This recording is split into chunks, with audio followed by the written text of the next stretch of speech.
Baik, kita lanjutkan. Ikatan yang lahir dari kontrak. Jadi masih pada topik kuliah kedua, ikatan yang lahir dari kontrak, ya.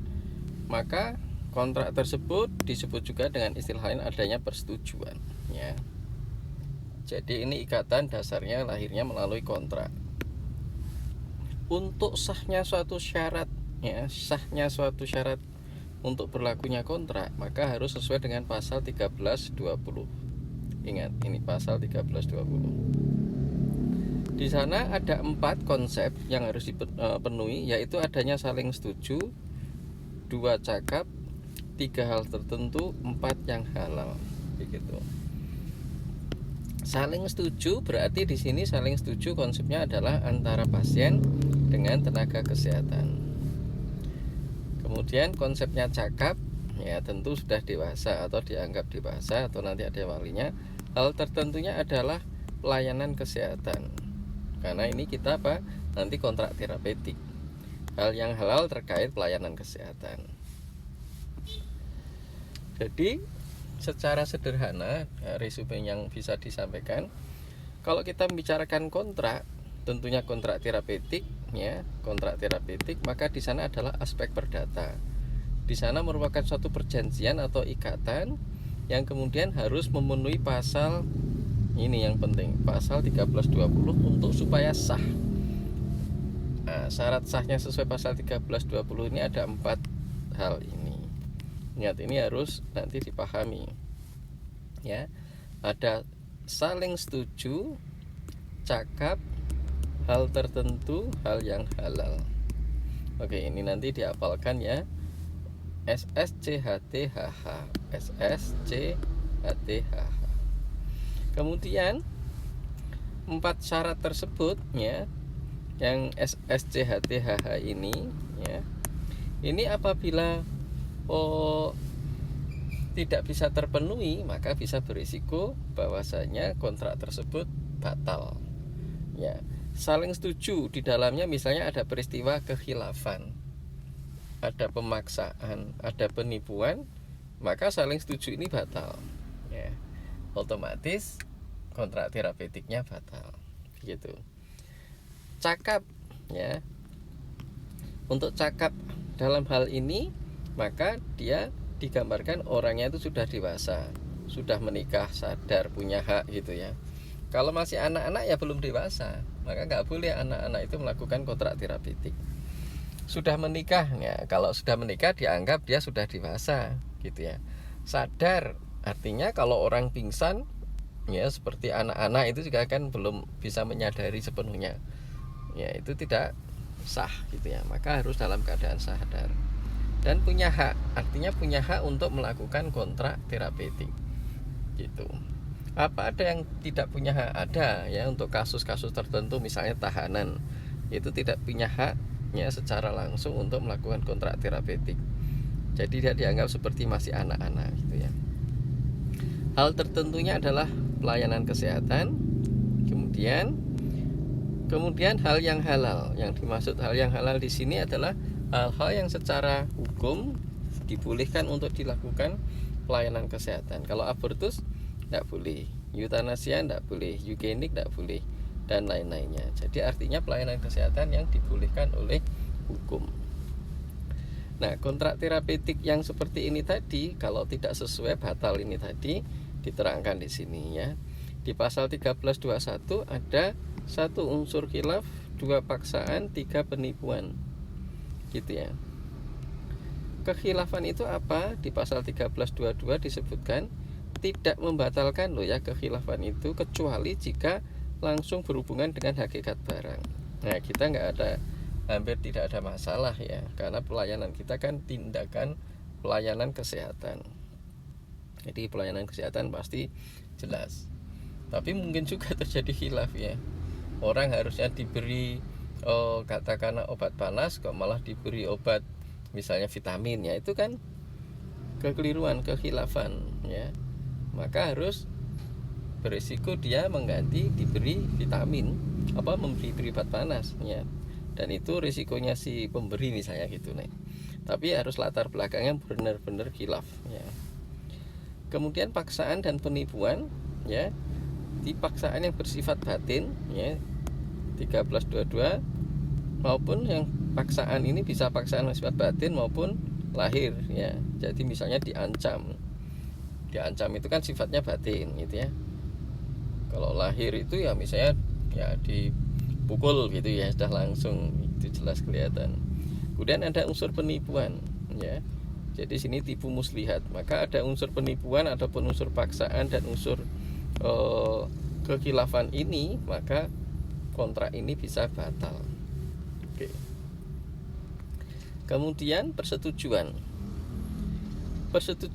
di sini bisa oleh tenaga kesehatan yang tidak hanya perawat saja ya, tenaga kesehatan dengan pasien. Ya, persetujuan ini ya tentu bisa nampak formal ya, dan harus formal memang, tapi bisa eksplisit, bisa implisit, bisa nampak, bisa tidak nampak. Kalau tidak ada persetujuan bahaya, maka bisa melanggar HAM. Maka persetujuan dari pasien ini penting sekali. Persetujuan dalam hal ini untuk kontrak loh ya, bukan persetujuan nanti informed consent, karena berbeda lagi dengan informed consent. Karena apa? Adanya self determination, artinya determination itu memastikan, self itu sendiri. Dia memastikan dirinya sendiri bahwa saya akan melakukan kontrak terapeutik. Harus bisa begitu. Dan itu muncul sebagai satu bentuk persetujuannya. Nah, kalau sudah ada saling setuju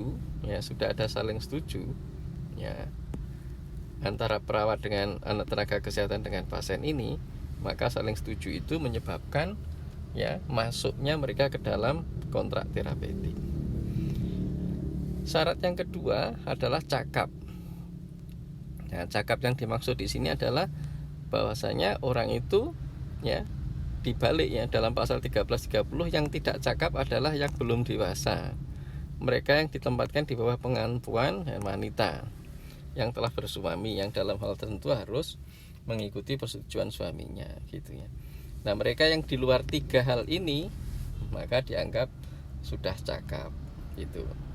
Jadi belum dewasa anak itu belum cakap ya, maka dia tidak berhak. Maka yang cakapnya yang dapat menutup ikatan gitu ya. Yang berhak menutup ikatan adalah yang cakap, dan yang tidak cakap ada tiga komponen ini. Jadi kita bisa melihat yang tidak cakap itu adalah yang anak-anak, tahanan ini di bawah pengampuan, dia nggak bisa langsung sendiri ya. Kemudian anak yang idiot misalnya, walaupun umurnya sudah 50 tahun atau 25 tahun, kalau idiot dia nggak mampu ya, dia harus di bawah pengampuan. Siapa nanti? Walinya gitu. Wanita yang bersuami itu contohnya apa? Misalnya KB ya. Ya kalau KB ya suaminya harus terlibat ya, harus mengizinkan. Kalau nggak mengizinkan ya nggak boleh KB. Oke. Jadi syaratnya dewasa, sudah menikah, tidak kehilangan hak dan berwenang gitu ya. Untuk anak-anak diwakili oleh orang tuanya ya, orang tidak sadar diwakili oleh walinya, suaminya, istrinya dan sebagainya, saudaranya itu boleh gitu. Kemudian hal tertentunya itu bisa sesuatu yang sifatnya bisa diedarkan atau diperdagangkan. Tentu kalau di pelayanan kesehatan berupa kita jasa medis ya, jasa pelayanan kesehatan ya tidak mungkin diedarkan atau diperdagangkan ya, dia harus datang pasiennya. Dan barang ini tentu bisa material, imaterial sama. Jadi di konsep material misalnya obat-obatan, ya, imaterial misalnya jasa konsultasi apa, kemudian USG, foto ronsen, operasi, itu imateri. Contoh materi ada periksa dokter, pengawasan yang dilakukan oleh perawat. Yang material itu apotek, menyerahkan obat dan seterusnya. Kemudian hal tertentu di dalam kontrak terapeutik harus ya, pelayanan kesehatan, mesti pelayanan kesehatan ya. Dan pelayanan kesehatan itu harus jelas adanya, jelas kondisinya. Misalnya apa? Misalnya suntik KB. Karena disuntik KB ya jelas ya, jasanya berupa jasa menyuntik, obat-obatannya berupa konsep-konsep yang sifatnya material gitu. Karena dia itu mau suntik KB ya harus jelas informasinya, jelas kondisi perbuatannya. Sebab nanti kalau tidak sesuai dengan apa yang dikeluhkan pasien, misalnya mau suntik KB ya diberi suntikan yang lain, saya salah gitu ya. Maka hal tertentu ini harus jelas gitu. Kemudian syarat keempat untuk supaya kontrak tersebut adalah sah adalah yang keempat, hal yang halal. Artinya pelayanan kesehatan tersebut merupakan sesuatu yang oleh undang-undang dibolehkan dan tidak melanggar susila. Nah, dari gambaran yang atas kita tahu yang penting adalah bahwasanya di dalam kontrak terapeutik kita harus memperhatikan 3 hal, ya 4 hal ini. Ya, saling setuju, cakap, dan tentu itu hal yang halal. Semoga manfaat. Assalamualaikum warahmatullahi wabarakatuh.